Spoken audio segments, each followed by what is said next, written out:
Praise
the Lord. Hallelujah. Zion லெந்துகால ஆய்விற்கு அன்போடு கூட இயேசு கிறிஸ்துவின் நாமத்தில் உங்களை வரவேற்கிறேன். இந்த தினத்திலும் எஸ்ரா புஸ்தகத்தில் காணப்படுவதான சிலுவையின் நிழலை குறித்து நாம் தியானிக்க போகிறோம். வேத புஸ்தகம் முழுவதும் சிலுவையின் நிழலினால் நிறைந்து பழைய பாட்டின் சிலுவை நிழல் புதிய பாட்டிலே நிஜமாகி வருகிறதை நாம் காண முடியும். மோசே தொடங்கி சகல தீர்க்கதரிசிகளும் எழுதிய வேத வாக்கியங்களில் இந்த சிலுவையின் நிழல் காணப்படுகிறது. கர்த்தருடைய பரிசுத்த நாமத்திற்கு மகிமை உண்டாவதாக. இந்த தினத்திலும் எஸ்ரா இதோ பாபிலோன் பாபிலோன் நாட்டிலிருந்து சிறையிருப்பிலிருந்து மீண்டு வந்து ஆண்டவருடைய ஆலயத்தை கட்டுவதற்கான காரியத்தை செய்ததான அந்த எஸ்ரா தேவ சமூகத்திலே அந்திப்படி நேரத்திலே இதோ தேவனுடைய சமூகத்திலே நேராக கைகளை விரித்து சிலுவையின் வடிவாக ஆண்டவருடைய சமூகத்தில் ஏறெடுத்ததான ஒரு ஜெபத்தை குறித்து இந்த எஸ்ரா 9வது அதிகாரத்தில் எழுதப்பட்டிருக்கிறது. எஸ்ரா 9வது அதிகாரம் 5வது வசனம் முதல் 15ஆம் வசனம் வரைக்கும் அந்த ஜெபம் கொடுக்கப்பட்டிருக்கிறது. என் தேவனே, நான் என் முகத்தை என் தேவனாகிய உமக்கு முன்பதாக ஏறெடுக்க வெட்கி கலங்குகிறேன். ஏனென்று சொன்னால் அக்கிரமங்கள் தலைக்கு மேலாக பெருகி இருக்கிறது. ஜனங்களின் அக்கிரமங்களை தன்மையாக ஏற்றுக்கொண்டான் எஸ்ரா இதோ பாவரிக்கை செய்து தாழ்மையின் பாவரிக்கை ஜபத்தை தேவ சமூகத்தில் ஏறெடுக்கிறதை குறித்து பார்க்கிறோம். கிறிஸ்துவானவர் கூட இதோ உலகத்தின் எல்லா பாவங்களையும் தம்மீது ஏற்றுக்கொண்டு ஏலி ஏலி லபக் சபக்தானி ஏன் என்ன கைவிட்டீர் என்று சொல்லி கலங்கி நின்றதை நாம் பார்க்க முடியும். ஆண்டவர் தாமே சகல ஜனங்களின் பாவத்தை தன் மீது ஏற்றுக்கொண்டார்.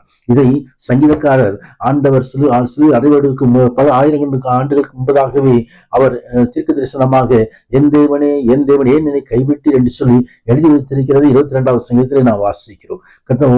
பேதுரு அப்போஸ்தலரும் நாம் பாவங்களுக்கு செத்து நீதிக்கு பிழைத்திருக்கும்படி அவர் தாமே நம்முடைய பாவங்களை அவர் சரீரத்திலே சிலுவையின் மேல் சிரமந்தார் என்று சொல்லி அவர் தழும்புகளால் குணமானீர்கள் என்று சொல்லி எழுதியிருக்கிறதை நாம் பார்க்க முடியும். ஆம், அப்போஸ்தலராகிய பரிசுத்த பவுலும் நாம் அவருக்குள் தேவனுடைய நீதியாகும்படி பாவம் அறியாத அவரை நம்மை பாவமாக்கினார் என்று சொல்லி 2 கொரிந்தியர் 5:21 தெரிவிக்கிறதை நாம் பார்க்கிறோம். கர்த்தருடைய பரிசுத்த மகிமை கலாத்தியருக்கு எழுதும் பொழுதும் அவர் நம்மை இப்பொழுது பொல்லாத பிரபஞ்சத்தில் விடுவிக்கும்படி பிதாவாகி தேவனுடைய சித்தத்தின்படியே நம் பாவங்களுக்காக தம்மை தாமே ஒப்பு கொடுத்தார். நம்ம பாவங்களை எல்லாம் ஏற்றுக்கொண்டார். அவர் சுமந்து கொண்டார். கர்த்தருடைய பரிசுத்த மகிமை மரத்திலே தூக்கப்பட்டவன் எவனும் சபிக்கப்பட்டவன் என்று அங்கே உபாகம் புஸ்தகத்தில் எழுதியிருக்கிறபடி கிறிஸ்துவும் நமக்காக சாபமாகி நியாய பிரமாணத்தின் சாபங்களுக்கு நம்மை நீங்களாக்கி விடுவிக்கும்படி சாபத்தினின்று நம்மை விடுவித்து ஆசீர்வாதத்தை கொண்டு வரும்படி அவர் நம்ம தம்மை தாமே ஒப்புக் கொடுத்தார் என்று கலாத்தியர் 3:13 தெரிவிக்கிறது. கர்த்தருடைய பரிசுத்த நாமத்திற்கு மகிமை உண்டாவதாக. நாம் அடைய வேண்டிய சாபங்களை அவர் சுமந்து தீர்த்தார். சாபங்களுக்கு நாம் நீங்களாயிருக்கிறோம். கர்த்தருடைய மகிமை உண்டாவதாக. எஸ்ராவும் அதே போல ஜெபித்து ஆண்டவரின் கண்களை பிரகாசித்து அடிமைத்தனத்திலிருந்து எங்களுக்கு உயிர் கொடுக்கவும் ஆண்டவரே கிருபை எனக்கு வேண்டும் சொல்லி கிருபையை பற்றி கொள்கிற காரியத்தை குறித்து பார்க்கிறோம். தேவன் எஸ்ராவின் ஜெபத்தை கேட்டார். கர்த்தருக்கு மகிமை உண்டாவதாக.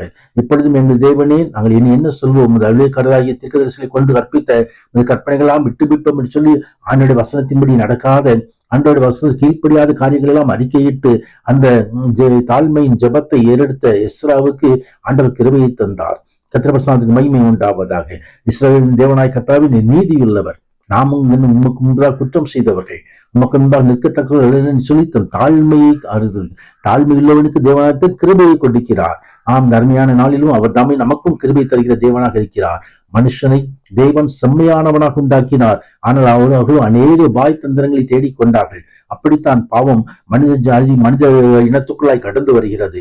ஒருவன் பாவம் செய்வானால் நீதிபரராகிய இயேசு கிறிஸ்து நமக்காக பிதாவின் இடத்திலே பரிந்து பேசுகிறவராயிருக்கிறார் என்று சொல்லி 1 யோவான் 2:1 தெரிவிக்கிறது. பிதாண்ட வலது பார்சத்தில் இருந்து நமக்காக இப்பொழுதும் அவர் பரிந்து பேசுகிற ஆசாரியராய் இருக்கிறார். நம்முடைய பாவங்களை நாம் அறிக்கையிட்டால் பாவங்களை நமக்கு மன்னித்து எல்லா அநியாயத்தை நீக்கி சுத்திகரிப்புக்கு உண்மையா இருக்கிறார். இந்த பரிசுத்தத்தை பெற்றுக்கொள்வோம். ஜெயமத்தாமே மகிமையான ஆசீர்வாதங்கள் செய்வாராக. ஆமேன், ஆமேன்.